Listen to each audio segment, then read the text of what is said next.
கிறிஸ்துவுக்குள் எனக்கு அன்பானவர்களே, ஆண்டவராகிய இயேசு கிறிஸ்துவின் நாமத்தினாலே ரேமா ஊழியங்களின் மூலமாக உங்களை சந்திப்பதில் நான் மிகுந்த மகிழ்ச்சி அடைகிறேன். கர்த்தர் உங்களை ஆசீர்வதிப்பாராக. வருகிற பண்டிகை நாட்கள் உங்கள் வாழ்க்கையில் ஆசீர்வாதமாக இருக்கும். என் சார்பாகவும் நம்முடைய சபையின் சார்பாகவும் உங்களுக்கு என் அன்பான கிறிஸ்மஸ் வாழ்த்துக்களை நான் தெரிவித்துக் கொள்கிறேன். கர்த்தர் உங்களை ஆசீர்வதிப்பாராக. ஒரு விசை கரங்களை உயர்த்தி சொல்லுங்க, ஹல்லேலூயா. ஒரு வசனத்தை வேகமாய் உங்கள் மத்தியில் நான் எடுத்து வைக்க வேண்டும் என்று விரும்புகிறேன். என்னோடு கூட உங்கள் வேத புஸ்தகத்தை சங்கீதம் 55 அதிகாரம் 22 வசனத்தை நாம் சத்தமாக ஒருவர் வாசிக்க கேட்போம். கர்த்தர் மேல் உன் பாரத்தை வைத்துவிடு, அவர் உன்னை ஆதரிப்பார். நீதிமானை ஒருபோதும் தள்ளாட விடுகிற தேவன் அல்ல. எனக்கு அருமையான தேவ பிள்ளைகளே, நீதிமான் ஒரு நாளும் கைவிடப்படுவதில்லை. நீதிமானை அவர் ஒரு நாளும் கைவிடுகிற தேவன் அல்ல. வேத புஸ்தகத்தில் பல மனிதர்களை குறித்து தேவன் எழுதி வைத்திருக்கிறார். ஒரு மனிதனை உங்கள் மத்தியிலே நான் சுட்டி காட்ட வேண்டும் என்று விரும்புகிறேன். அவருடைய பேர் ஆபிரகாம். தேவனுக்கு பிரியமான வாழ்க்கையை வாழுகிறார். தேவனுக்கு உகந்த வாழ்க்கையை வாழுகிறார். தேவன் எங்கே போ என்று சொல்லுகிறாரோ அங்கே போகிற மனுஷன். தேவன் எது விருப்பப்படுகிறாரோ அதை செய்கிற மனுஷன்.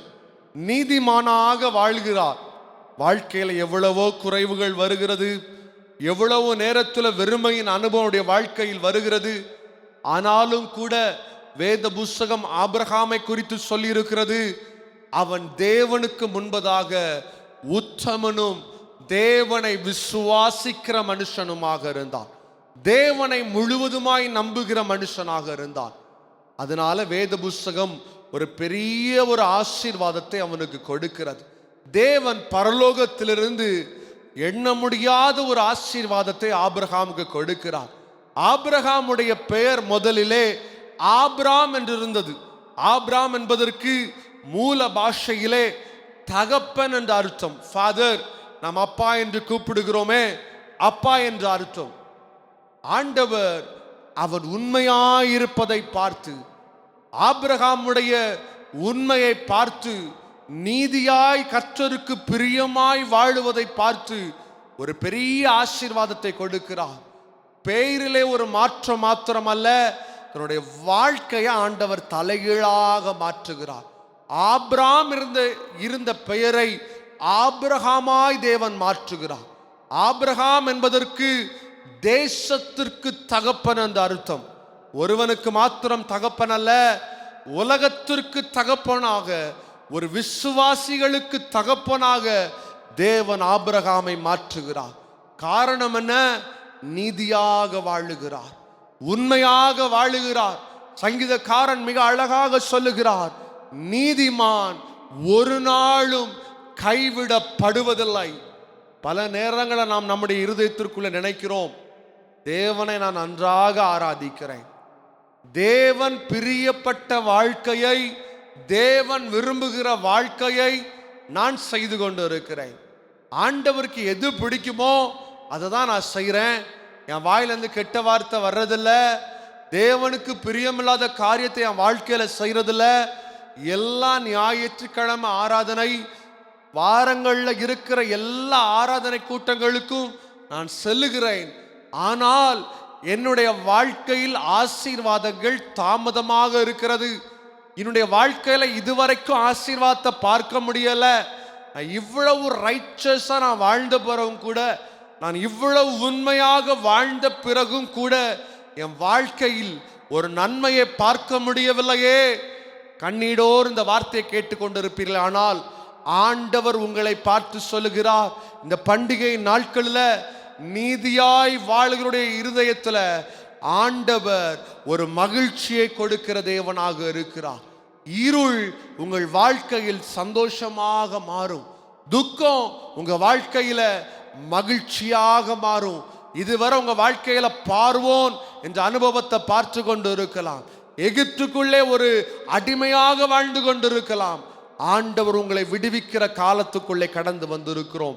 அவர் நமக்காக பிறந்தார்.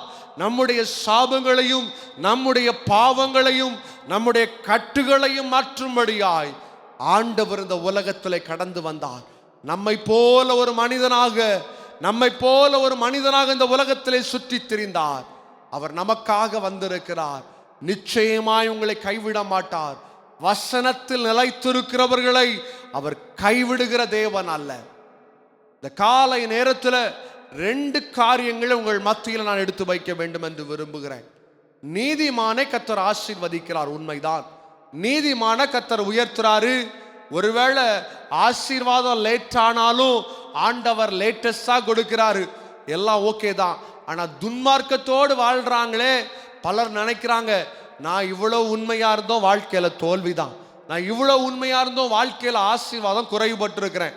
ஆனா இந்த மனுஷனை பார்த்தா உலக பிரகாரமாக வாழ்ந்துட்டு இருக்கிறான், துன்மார்க்கமாக வாழ்ந்துட்டு இருக்கிறான். உலகம் எப்படி இருக்குதோ அதற்கு ஒத்த வேஷம் தரித்து கொண்டு தம் மனம் போன போக்கில் வாழ்றாங்க. ஆனா அவங்க எல்லாம் நல்லா இருக்கிறாங்க, அவங்க எல்லாம் உலகத்துல உயர்ந்திருக்கிறாங்க. அவங்க வச்சிருக்கிற கார் எவ்வளவு விலை உயர்ந்தது, அவங்க வச்சிருக்கிற வீடு எவ்வளவு விலை உயர்ந்ததாக இருக்கிறது.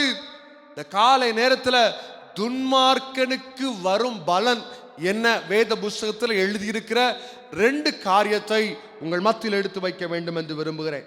என்னோடு கூட எசேக்கியேல் 14ஆம் அதிகாரம் 13ஆம் வசனத்தை நாம் வாசிக்க கேட்போம். மனுபுத்திரனே, ஒரு தேசம் எனக்கு விரோதமாய் துரோகம் பண்ணி கொண்டிருந்து பாவம் செய்தார், நான் அதற்கு விரோதமாக என் கையை நீட்டி அதில் அப்பம் என்னும் ஆதரவு கோலை முறித்து அதில் பஞ்சத்தை அனுப்புவேன். என கருமையான தேவ பிள்ளைகளே, எசேக்கியேல் தீர்க்கதரிசி மிக தெளிவாக துன்மார்க்கருக்கு என்ன சம்பவிக்கும் என்று சொல்லுகிறார். தேவனுக்கு பயப்படாதவர்கள், தேவனுக்கு விரோதமாக பாவம் செய்கிறவர்கள், தேவன் விருப்பப்படாத வழியில் செல்லுகிறவர்களுக்கு ஒரு அழகான ஒரு காரியத்தை சொல்லுகிறார். அதில் அப்பம் என்னும் ஆதரவு கோல் முறிந்து அதில் பஞ்சம் கடந்து வரும். இன்னைக்கு பார்க்கிறோம், எத்தனையோ பேர் துன்மார்க்கமாக வாழ்ந்து செழிச்சுட்டே போறாங்க. நல்லா இருக்கட்டும், நல்லதுதான். ஆனா ஆண்டவர் சொல்ற ஒரு காரியம், துன்மார்க்கமாய் ஒருவன் இந்த உலகத்துல வாழலாம், வெளியே பார்க்க நல்லா இருப்பாங்க, ஆனா உள்ள பஞ்சம் என்பது கடந்து வரும். ஆசீர்வாதங்கள் குறைவுபட்டு போகும். தேவனுடைய ஆசீர்வாதம் இல்லாமல் இந்த உலகத்துல நாம் வாழ்வது அது ரொம்ப கடினமான காரியம். நம்ம இன்னைக்கு நினைக்கலாம், பணம் இருந்தா எங்கேயோ போயிடலாம், காசு இருந்தா, கார் இருந்தா, வீடு இருந்தா உலகம் எப்படியோ நமக்கு இருக்கும்னு நினைச்சிட்டு இருக்கலாம். ஆனா தேவனுடைய வார்த்தை சொல்லுகிறது, அவருடைய கிருபை ஒரே ஒரு செகண்ட் நம்ம விட்டு விடுபட்டு போகுமே ஆனால் நம்முடைய வாழ்க்கை பாழும் குழிக்குள்ளே விழுந்து விடும். இன்னைக்கு பாவத்தோடு இந்த வாழ்க்கையை நீங்கள் வாழ்ந்து கொண்டு இருக்கலாம், அக்கிரமத்தோடு இந்த வார்த்தையை கேட்டுக்கொண்டு இருக்கலாம். சபைக்குள்ள இருக்கும் பொழுது பரிசுத்தமாக இருக்கிறோம், சபைக்குள்ள இருக்கும் பொழுது ஒரு பெரிய விசுவாசிய போல உட்கார்ந்து இருக்கிறோம். சபையை விட்டு கொஞ்சம் வெளியே போயிட்டா மனமோன போக்கில் வாழ்ந்து கொண்டு இருக்கிறோம். எனக்கு அருமையான தேவ பிள்ளைகளே, அன்பு சகோதரனே, சகோதரியே, தேவனுடைய வார்த்தை மிக தெளிவாக சொல்லி இருக்கிறது.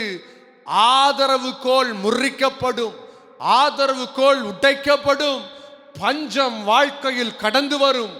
இன்னைக்கு நல்லா இருக்கலாம், இன்னைக்கு துன்மார்க்கமா அடுத்தவருடைய சொத்தை அபகரித்து, அடுத்தவருடைய பணத்தை அபகரித்து, அடுத்தவனுடைய செல்வத்தை எல்லாம் அபகரித்து உடைய வீட்டில் வைத்து நீ வாழும் பொழுது வாழ்க்கை நல்லாக இருக்கும். ஆனால் ஆண்டவரை குறித்து மிக அழகாக சொல்லப்பட்டிருக்கிறது, அவர் 7 தலைமுறையை விசாரிக்கிற தேவனாக இருக்கிறார். 7 ஜெனரேஷன் அவர் சும்மா விட மாட்டாரு. கையிட்டு செய்கிற காரியத்திற்கு பலன் உண்டு. எதை விதைக்கிறாயோ அதையே உன்னுடைய வாழ்க்கையில் நீ அறுப்பாய். இன்னைக்கு துன்மார்க்கத்தோடு வாழலாம், இன்னைக்கு தேவனுக்கு பிரியமில்லாத வாழ்க்கையை வாழலாம்.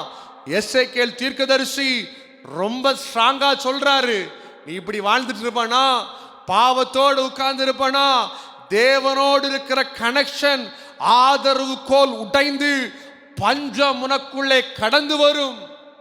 பஞ்சம்னா சும்மா சாப்பிட்ற பஞ்சம் மாத்திரம் அல்ல, வசனத்தை கேட்கக்கூடாத பஞ்சம், பினான்சியல் சிச்சுவேஷன்ல பஞ்சம், குடும்பத்தில் ஆசீர்வாதம் எவ்வளவோ முயற்சி பண்ணி பார்த்தோம், ஆசீர்வாதம் கிடைக்கல. குடும்பத்தில் எவ்வளவு உருண்டு பார்த்தோம், மேலான நிலைமைக்கு வர முடியல. லட்சக்கணக்கில் சம்பாதிக்கிறோம், கோடி கணக்கில் வருஷங்களுக்கு சம்பாதிக்கிறோம். ஆனா இயர் எண்ட் வரும் பொழுது கையில ஒரு காசு இல்லை. காரணம் என்ன? தேவனுக்கு பிரியமில்லாத வாழ்க்கை வாழ்ந்து கொண்டிருக்கிறாய். ஜாக்கிரதையாக இரு. தேவன் எப்படிப்பட்டவர்களை விரும்புகிறார் தெரியுமா? நீதியோடு வாழ்கிறவர்களுக்கு பஞ்சம் என்கிற அனுபவம் வந்தாலும், நெருக்கம் என்கிற அனுபவம் வந்தாலும், தேவனுடைய வார்த்தை விதமாக சொல்லியிருக்கிறது. சங்கீதம் 23ஆம் அதிகாரம் 4ஆம் வசனம், உமது கோலும் உமது தடியும் என்னை தேற்றும். ரொம்ப அழகா சொல்றாரு சங்கீதக்காரன். ஒரு ஷெப்பர்ட், ஒரு ஆடு மேய்க்கிறவர் தன்னுடைய கரங்கள்ல 2 கோல் வைத்திருப்பார், 2 உடன் ஸ்டிக் வச்சிருப்பார். ஒன்று கோல் என்று சொல்லப்பட்டிருக்கிறது, ஒன்று தடி என்று சொல்லப்பட்டிருக்கிறது. ரெண்டுக்குமே வேற வேற வேலைகள் இருக்குது. ரெண்டுமே ஆடு மேய்க்கிறதுக்குள்ளதான். ஆனா தடி எதுக்கு பயன்படும் தெரியுமா? பயங்கரமான பெரிய மிருகங்கள், சிங்கத்தை போன்ற மிருகங்கள் எதிர்த்து வரும் பொழுது இந்த ஆடு மேய்க்கிறவர்கள் என்ன பண்ணுவாங்கன்னா, தன்னுடைய ஆடை கடித்து விடக்கூடாது, சாப்பிட்டு விடக்கூடாது என்பதற்காக அந்த கம்பை எடுத்து அடின்னு அடிப்பாங்க. வேகமா ஓடிரும், அந்த ஆடுகளை காப்பாத்திரலாம். 2வது கோல் வைத்திருப்பார்கள். இந்த கோல் எந்த ஸ்ட்ரக்சர்ல இருக்கும் அப்படின்னா, நீளமாக இருக்கும், மேல பார்த்தா கொஞ்சம் இப்படி வளைஞ்சிருக்கும். தடி நீளமா இருக்கும், அவ்வளவுதான்.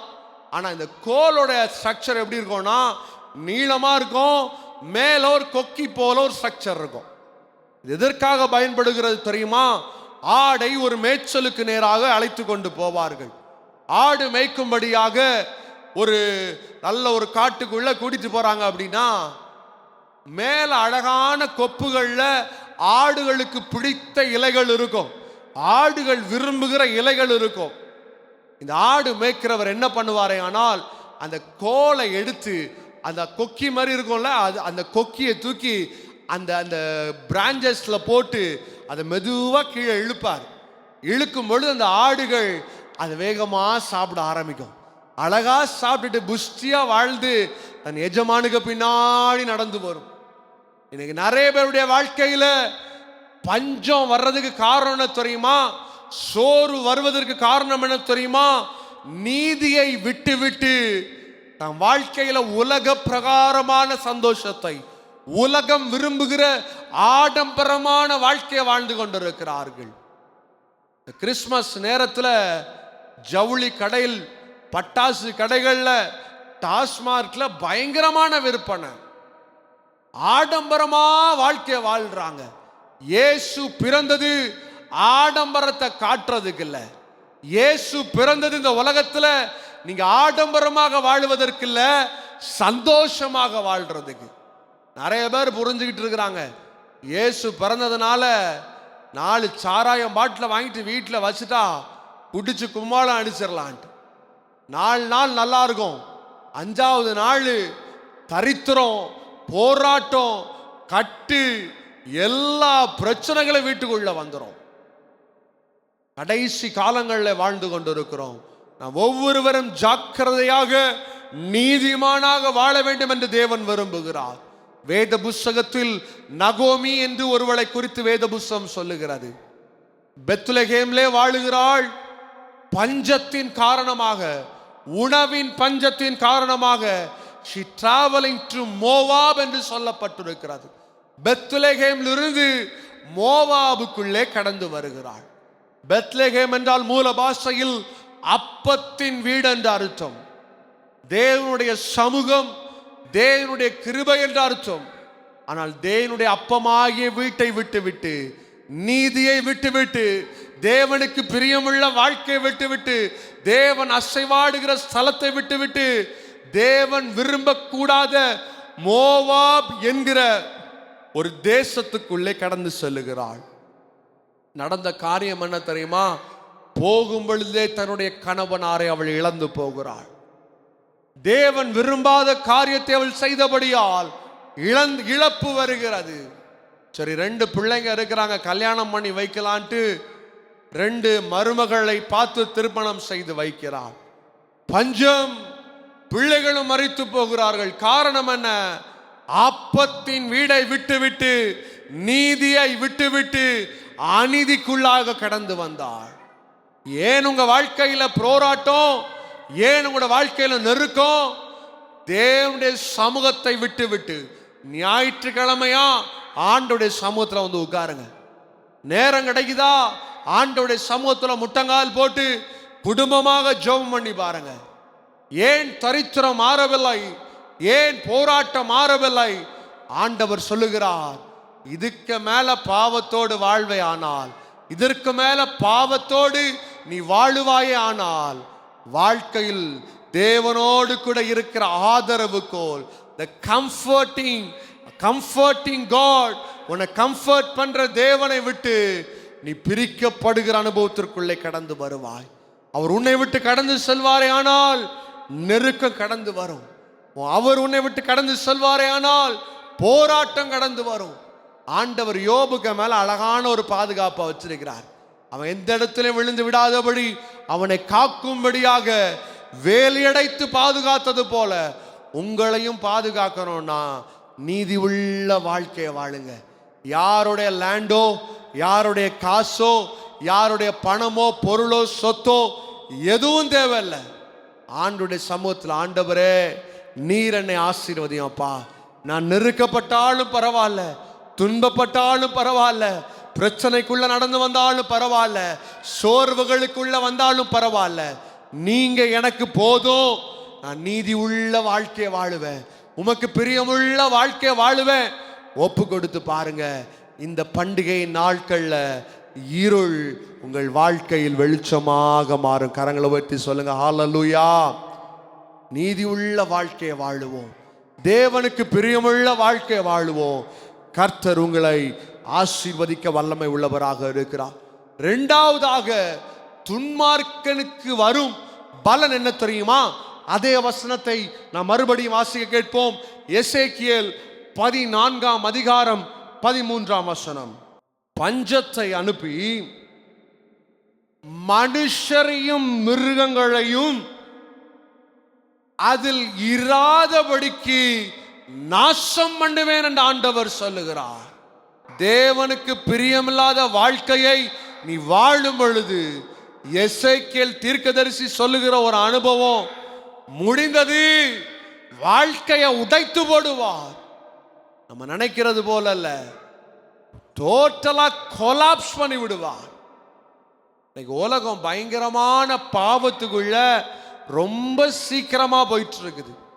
ரொம்ப ஸ்பீடா, ஒரு டர்போ இன்ஜின் எவ்வளவு ஸ்பீடா போகுமோ அதை விடவும் பயங்கர ஸ்பீடா போயிட்டு இருக்குது. பாவம் பெருகிட்டே இருக்குது. ஒவ்வொரு நாளும் இந்த உலகத்துல பாவம் அதிகரித்து கொண்டே இருக்கிறது. புதுசு புதுசா பாவம்லாம் உருவாயிட்டே இருக்குது.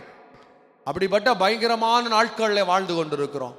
கடந்த வாரத்திலே செய்தியை நான் பார்த்து கொண்டிருக்கும் பொழுது ஆஸ்திரேலியாவிலிருந்து ஒரு சயின்டிஸ்ட் ஒரு பேட்டி கொடுத்திருக்கிறார். கொரோனாவை விட 30 மடங்கு கொடிய விஷமுள்ள ஒரு வைரஸ் ஆஸ்திரேலியா லேபரட்டரியிலிருந்து வெளியே பரவி இருக்கிறது. நல்லா கவனிங்க, சாதாரண வைரஸ் அல்ல, கொரோனாவை விடவும் ஏறத்தாழ 30-50 மடங்கு பவர்ஃபுல்லான வைரஸ். சொன்னாரு, எங்களால் கண்ட்ரோல் பண்ண முடியவில்லை. அதற்கு அடுத்த நாள் செய்தியில யூகேயிலிருந்து, யுனைடெட் கிங்டம் லண்டன்ல இருந்து ஒரு பெரிய விஞ்ஞானி, ஒரு சயின்டிஸ்ட் ஒரு செய்தியை அவர் வெளியிட்டிருக்கிறார். என்ன தெரியுமா? கொரோனாவில் ஏறத்தாழ 75 லட்சம் ஜனங்கள் மரித்தார்கள். ஆனால் இனி ஒரு வைரஸ் ஒன்று வரப்போகிறது. அந்த வைரஸினால் வரும் பிரச்சனைகளில் ஏறத்தாழ 5 கோடி ஜனங்கள் இந்த உலகத்தில் மரித்து விடுவார்கள் என்று சொல்லுகிறார்கள். எதனால் இந்த போராட்டம் வருது தெரியுமா? எதனால் இந்த பிரச்சனை வருது தெரியுமா? இந்த உலகத்தில் பாவம் பெருகி கொண்டே இருக்கிறது. இந்த வைரஸ் வந்துச்சுன்னா எப்படி வந்ததே தெரியாதான், அறிகுறிகளே இருக்காது. கொரோனா வந்த டைம்ல சொன்னாங்க காய்ச்சல் வரும், மூச்சு விடுவதற்கு சிரமமாக இருக்கும், கஷ்டமா இருக்கும் அப்படின்ட்டுலாம் கொஞ்சம் காரியங்கள் சொன்னாங்க. இதெல்லாம் உங்க லைஃப்ல இருக்கும்னா உடனே மருத்துவர்களை நீங்கள் அணுக வேண்டும் என்று சொன்னார்கள். ஆனா இந்த வைரஸ் வந்துச்சுன்னா எந்த சிம்டம்ஸும் இருக்காது, எப்படி வந்ததுன்றே தெரியாது. திடீர்னு நல்லா இருப்பாங்க, திடீரென்று மறித்து விடுவார்கள். கடந்த நாட்களிலே, கடந்த வாரத்திலே என்னை நேசிக்கிற நண்பருடைய அப்பா திடீரென்று காலை நேரத்தில் சொன்னாராம், ஏதோ சரீரத்தில் ஒரு பலவீனம் காணப்படுகிறது என்று சொன்னார்.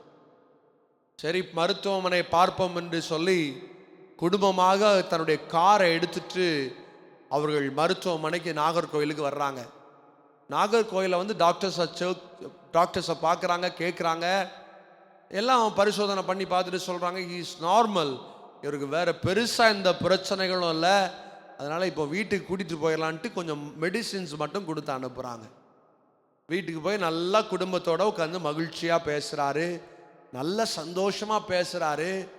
பேசிட்டு மாலை நேரத்தில் டீ குடிச்சிட்டு மகனை பார்த்து சொல்கிறாரு, அப்பா எனக்கு இன்னும் கொஞ்சம் கஷ்டமாக ஃபீல் பண்ணுறேன், ஒரு முறை கூட பக்கத்தில் நமக்கு தெரிஞ்ச ஒரு கிளினிக் ஒன்று இருக்குது, அங்கே பைக்கில் போயிட்டு வருவோம், நம்ம 2 பேரும் மாத்திரம் போயிட்டு வருவோன்ட்டு கூப்பிடுறாரு.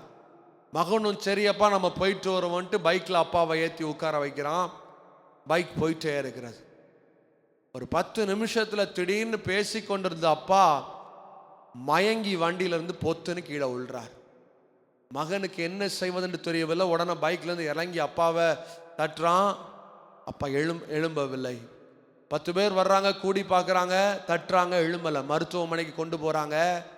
அங்கே டாக்டர் பரிசோதனை பண்ணிட்டு சொல்கிறாரு, அவர் இறந்து 10-15 நிமிடங்கள் ஆகிவிட்டது. மனிதனுடைய மரணம் எப்பொழுது வரும், எப்பொழுது சம்பவிக்கும் என்று தெரியாது. பாவத்தோடு வாழ்ந்து கொண்டிருப்பாயானால் ஆண்டவர் வர்றது உண்மைதான், ஆனா ஒரு வைரஸ் ஒன்ன ஃபாலோ பண்ணிட்டு இருக்குது. ஜாக்கிரதையாக இருங்கள். நீ மரிப்பாயே ஆனால் உன் வாழ்க்கை எங்க இருக்கும் என்று யோசித்து பார். இன்னைக்கு வாழ்ற வாழ்க்கை, வெளியரங்கமா வாழ்க்கிற வாழ்க்கை ஆண்டவர் விரும்பல. வெளியரங்கமா நீ பரிசுத்தவான், நீ பரிசுத்தவாட்டி என்று காண்பது, நீ காண்பித்துக் கொள்வதை ஆண்டவர் விரும்பவில்லை. உண்மையான நீதிமானாய் வாழ்ந்து பார். பஞ்சத்தில் இருந்தாலும் பிரச்சனை இல்லை, பட்டினியில கிடந்தாலும் பிரச்சனை இல்லை, அவனுக்கு காசு எனக்கு தேவையில்லை, அவனுடைய பைசால நான் வாழணும் தேவையில்லை, ஆண்டவர் எனக்கு 10 ரூபா கொடுத்துருக்கிறாரு, சந்தோஷமா வாழ்ற போதும். உலக வாழ்க்கை முடியும் போது பரலோகத்தில் இருக்கணும். உலக வாழ்க்கை முடியும் பொழுது பரலோகத்தில் உங்களை தூதர்கள் வரவேற்க வேண்டும். ஆண்டவர் சொல்றாரு, பாவத்தோடு வாழும் பொழுது வருகிற விளைவின தெரியுமா, மனுஷரையும் மிருகத்தையும் அதில் இராதபடிக்கு. இந்த வைரஸ் வந்துச்சுன்னா மனுஷன் இந்த உலகத்தில் இருக்க முடியாது. இந்த வைரஸ் வந்துச்சுன்னா மிருகம் இருக்க முடியாது. கிறிஸ்மஸ் கொண்டாட்டம் தேவைதான், ஆனா வாழ்க்கை திண்டாட்டமா முடிஞ்சிடக்கூடாது. கிறிஸ்மஸ்ல கொண்டாட்டம், ஆனா வாழ்க்கை திண்டாட்டம் தேவையில்லை.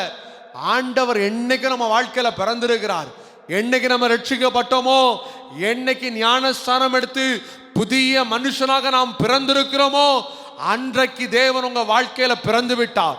அன்னைக்கு தான் உங்க வாழ்க்கையில கிறிஸ்மஸ். டிசம்பர் 25 ஏதோ ஒரு மனுஷன் பிக்ஸ் பண்ண நாள். ஏதோ ஒரு மனுஷன் 25ஆம் தேதியை இயேசு கிறிஸ்து பிறந்தார் என்று மார்க் பண்ணி வச்சிருக்கிறான். ஆனா என்னைக்கு இயேசு கிறிஸ்து உங்க வாழ்க்கையில பாவத்தெல்லாம் கழுவி, ஆண்டவரே நான் புதிய மனுஷனாகிறேன் ஒப்பு கொடுக்கிறையோ, அன்னைக்கு தான் உங்க வாழ்க்கையில கிறிஸ்மஸ். வெளியரங்கமா வேஷம் போட்டுட்டு, வெளியரங்கமா அது இதுன்னு பேசிட்டு திரிகிறது ஆண்டவர் விரும்பல. நீதிமானாய் வாழுகிறவனை அவர் உயர்த்துகிற தேவனாக இருக்கிறார். நிச்சயமாய் தேவன் ஆசீர்வதிக்க வல்லமை உள்ளவராக இருக்கிறார். ஆதியாகம புஸ்தகத்தில் நோவாவை குறித்து பார்க்கும் பொழுது, பாவத்தின் மிகுதியால, அக்கிரமத்தின் மிகுதியால, நீதிமான்கள் குறைவுபட்டு போனதினால ஆண்டவர் சொல்றாரு, காலி பண்ண போறேன், இந்த உலகத்தை அழிக்க போகிறேன், மனுஷரையும் குடும்பத்தையும் அந்த மிருகங்களையும் அழிக்க போறேன்னு சொல்றாரு. சொன்னவர் செய்து முடித்தார். வருவேன் என்று சொல்லியிருக்கிறார், நிச்சயமாக வருவார். சொல்லப்பட்டிருக்கிற முத்திரைகள் இன்றைக்கு உடைக்கப்பட்டிருக்கிறது. 7வது எக்காலம் ஊதும் பொழுது அந்த பரலோக வானத்துல தேவதூதர்களோடு கூட அவர் இறங்கி வருவார். ரட்சிக்கப்பட்டு ஞானஸ்தானம் எடுத்து தேவனுடைய சபையில உடன்படிக்கையோடு, தகப்பனே நீர் வரும் வரை பரிசுத்தமாக வாழுவேன். ஒரு உடன்படிக்கை, ஆண்டவரே நீர் வரும் வரை நான் உண்மையாக நீதியோடு வாழுவேன். எந்த லஞ்சத்திலும் நான் வாழ மாட்டேன். அடுத்தனுடைய ஆஸ்தியில் அந்தஸ்துல அதை வாங்கி வச்சு அதை சுதந்திரிச்சு என் பிள்ளைகளுக்கு நான் கொடுக்க மாட்டேன். கர்த்தர் உங்களை ஆசீர்வதிப்பார். கடைசியாக ஒரே ஒரு காரியத்தை சொல்ல போகிறேன். முதல்ல 2 காரியத்தை பார்த்தோம். துன்மார்க்கனுக்கு தேவன் செய்கிற பலன் என்ன? நீதிமான என்ன பண்றாரு தெரியுமா? அதே எசேக்கியேல் புத்தகம் 14ஆம் அதிகாரம் 20ஆம் வசனத்துல ரொம்ப அழகா தேவன் சொல்லுகிறார். நாம் வாசிக்க கேட்போம். நோவாவும் தானியேலும் யோபுவும் அதில் நடுவில் இருந்தாலும் அவர்கள் தங்கள் நீதியினால் தங்கள் ஆத்துமாக்களை மாத்திரம் தப்புவிப்பார்களே அல்லாமல் மனுஷனையாகிலும் குமாரத்தையாகிலும் தப்புவிக்க மாட்டார்கள் என்று என் ஜீவனை கொண்டு சொல்லுகிறேன் என்று கர்த்தராகிய ஆண்டவர் சொல்லுகிறார். நீதியா வாழ்றவனுக்கு கர்த்தர் கொடுக்கிற பலன் என்ன தெரியுமா? தேவன் கொடுக்கிற ஆசீர்வாதம் என்ன தெரியுமா? அவர்களை காப்பாற்றுகிற தேவனாக இருக்கிறார். கரங்களை உயர்த்தி சொல்லுங்க, ஹல்லேலூயா. அவர்களை தேவன் காப்பாற்றுகிற தேவனாக இருக்கிறார். வேத புத்தகத்தில் 3 பேர் அவர் குறிப்பிடுகிறார். நோவாவை குறிப்பிடுறாரு, தானியேலை குறிப்பிடுகிறாரு, யோபுவை குறிப்பிடுகிறார். இந்த 3 பேரையும் ஆண்டவர் என்ன சொல்றாரு தெரியுமா? They are righteous people. என்னுடைய பார்வைக்கு அவர்கள் உத்தமனாக இருக்கிறார்கள். உத்தமமாக வாழ்றதுனால கிடைக்கிற பிரயோஜனம் உங்களை அந்த பரலோக ராஜ்யத்திற்கு ஆண்டவர் கொண்டு போவார். 2வதாக ஒரு வார்த்தை சொல்லி இருக்கிறது, நீங்க மட்டும் பரிசுத்தமா இருந்தா நீங்க மட்டும் தான் போக முடியும்.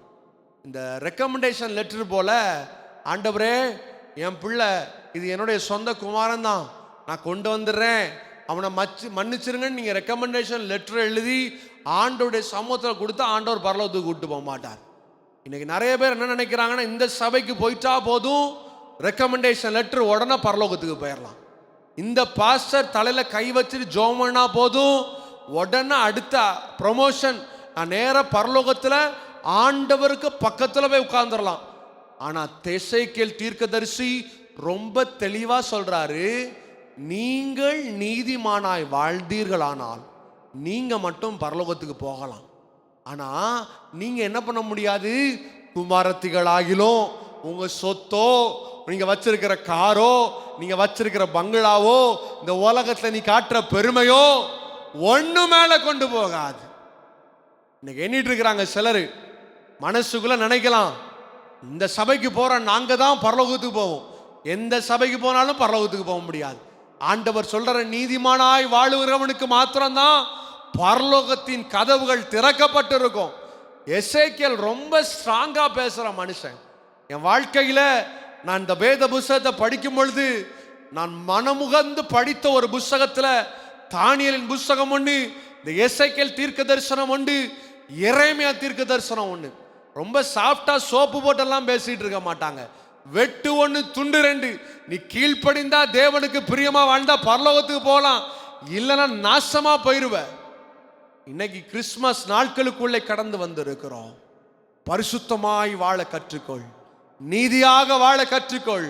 உங்க ரெக்கமெண்டேஷன் லெட்டரோ, நீ போகிற சபையோ, ஊழியக்காரரோ பரலோகத்திற்கு கொண்டு போக முடியாது. ஆண்டவர் தெளிவாக சொல்லிட்டார். இன்னைக்கு முடிவெடுங்க, ஆண்டவரே இனி யாருடைய வார்த்தையும் கேட்க மாட்டேன், உம்முடைய சமூகத்தில் நான் காத்திருப்பேனப்பா. நீர் பிடித்த, உமக்கு பிடித்த வாழ்க்கைய, உத்தமமும் நீதியும் உமக்கு பிரியமுள்ள வாழ்க்கை வாழுவேன். ஒப்பு கொடுத்து பாருங்கள், நிச்சயமாய் தேவன் உங்களை ஆசீர்வதிப்பார். இந்த கிறிஸ்துமஸ் நாட்கள் உங்க வாழ்க்கையில் மகிழ்ச்சியை கொடுக்கும். உங்களுக்கு மாத்திரமல்ல, உங்கள் பிள்ளைகளுக்கும் அது சமாதானத்தை கொடுக்கும். எங்கள் சபையின் சார்பாகவும் என்னுடைய சார்பாகவும் உங்கள் அனைவருக்கும் என்னுடைய இனிய கிறிஸ்துமஸ் வாழ்த்துக்களை தெரிவித்துக் கொள்கிறேன். கர்த்தர் உங்களை ஆசீர்வதிப்பாராக.